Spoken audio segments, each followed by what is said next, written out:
Welcome to this rapid revision video looking at exam skills. This time we're looking at paper 3 and the second of the interpretations questions. Why do the interpretations give different views? This question is worth 4 marks and the topic will be Weimar and Nazi Germany. Firstly, a bit of a reminder as to how the paper is structured.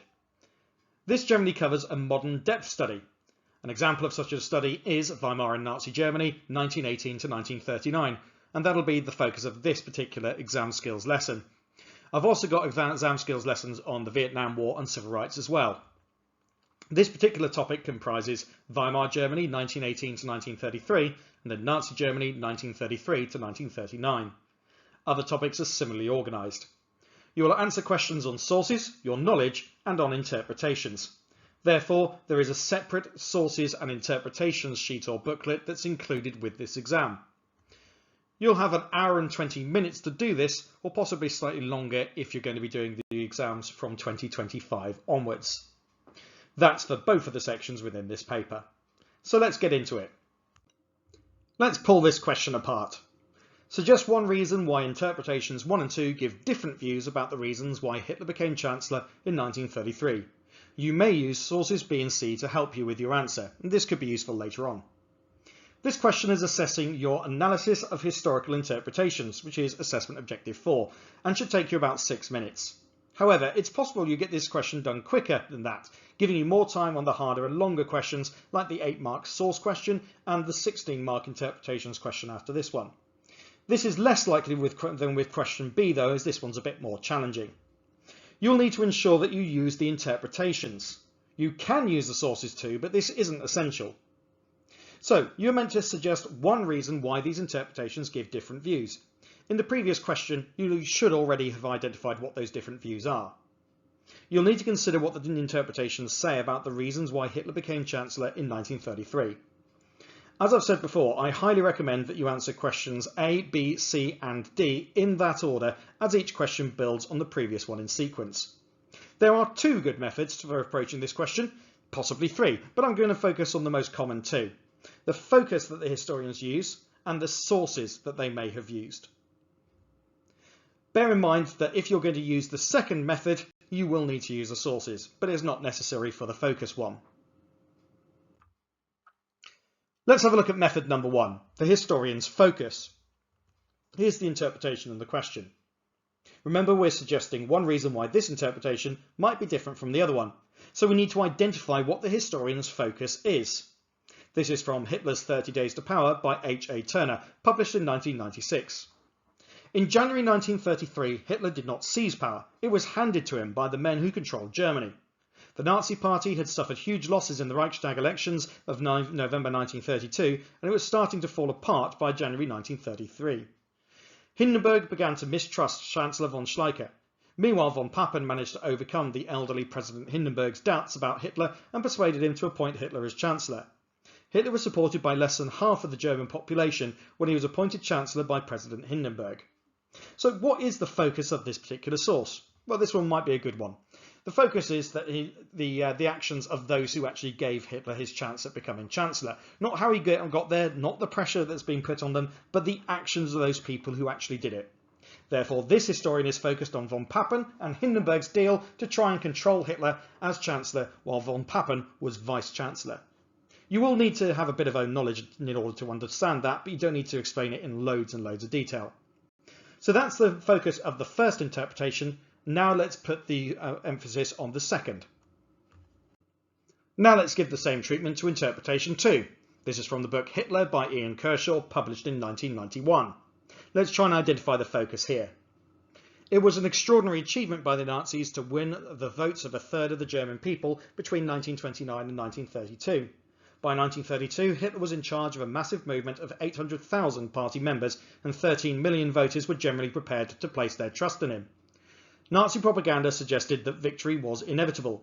Mass support gave Hitler a key to unlocking the door to power.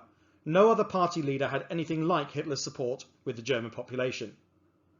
I've identified this quote here. The Nazis won a third of the German people's support between 1929 and 1932.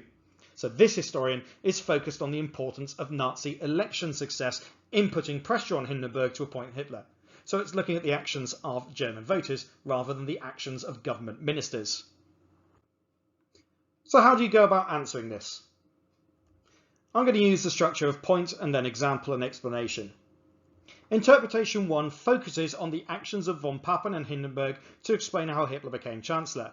It suggests that electoral success was not the most important reason, as Nazi popularity was falling. Instead, it was the deal between von Papen and Hindenburg that made Hitler chancellor. However, interpretation 2 has a different focus, resulting in a different view. It focuses on the Nazi election successes of 1932. It suggests that the reason Hindenburg and von Papen were forced to appoint Hitler was because of the scale of Nazi successes and popularity in elections. So I've identified the view of one of the interpretations and backed that up, and then I've explained why that is different to the other interpretation and backed that up too. And I've really not had to spend that long on it or write that much. Let's have a look at method 2 now. This one here uses the historian's evidence, and we'll be using sources B and C here. These are the same sources that I used in my earlier 8-marked video, and the sources will always be related to the interpretations. So this is actually quite a safe way of doing it. Here's interpretation 1. From Hitler's 30 Days to Power by H.A. Turner. I'm not going to read it all out again, we've already read it before. Now, which source does that go with? Well, I'd have a look in the sources booklet and try and identify similarities. This one here, though, goes with source C. This is the diary of Joachim von Ribbentrop, written in 1933, and it gives a list of events that happened just before Hitler became Chancellor. What I've identified, though, is this similarity. It says in the interpretation, meanwhile, von Papen managed to overcome the elderly President Hindenburg's doubts, and I've compared that to the entry for the 28th of January. Von Papen said that he had a long talk with Hindenburg. Von Papen now thinks it is possible that Hindenburg could agree to make Hitler Chancellor. So we've got similar information and evidence coming from source C as can be seen in interpretation 1. Therefore, I'm going to put forward that the historian may have given most weight to evidence like that in source C. You might be thinking at this point, well, how can you possibly prove that H.A. Turner used this particular source when writing his book? The fact is, you can't prove it, but you are merely suggesting one reason why these interpretations may have come up with different things. And so we are merely suggesting that interpretation 1 may have used a source like source C. Now let's do the same treatment to interpretation 2. By a process of elimination, it should be source B that we're going with here, but you need to make sure that there is a similarity again. I've identified in interpretation 2 that it says mass support gave Hitler a key to unlocking the door to power. Have I got any supporting evidence? Well, yes, I have, plenty of it. It says here that at the Berlin Stadium the stands were packed with people with more waiting outside.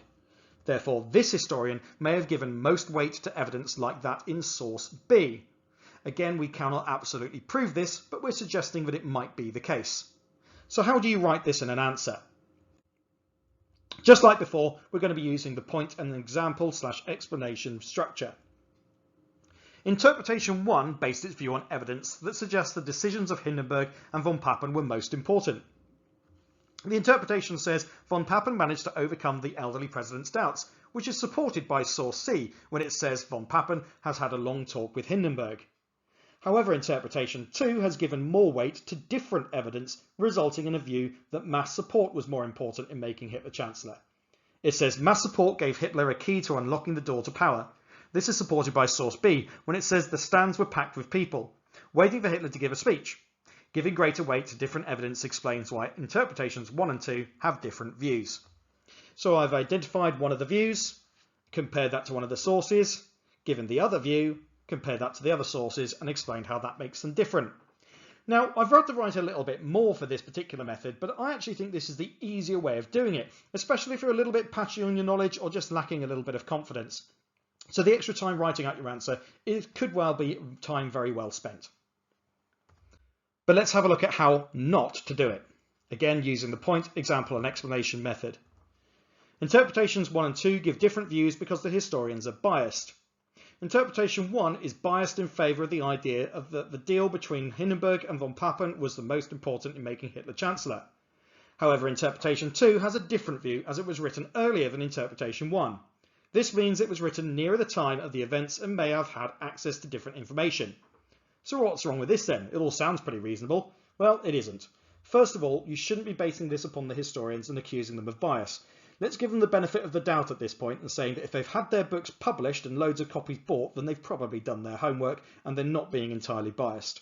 Yes, historians can be biased, of course they can. That's how they put across their interpretation. That's not what you're being asked. You're being asked why their interpretations differ, not whether or not they're biased in a particular direction. So therefore, my explanation simply doesn't go any further. The other way is just as incorrect. Here, we are using these interpretations more like sources and considering the provenance. It will never, ever, ever be the provenance which makes the difference between these two different interpretations. So don't treat them like sources. You won't get any marks. Our final points then. The question asking you to explain the difference between interpretations is more challenging than simply identifying what that difference is. About 6 minutes, though, is how long you are likely to spend on this question. There are two particularly good methods for approaching this question. You refer to the focus of the historians. Are they looking at different events, time periods, or factors? Or you refer to the evidence that the historians have given weight to, using sources B and C. One of the sources will always go with interpretation 1 and the other should go with interpretation 2. Match them up.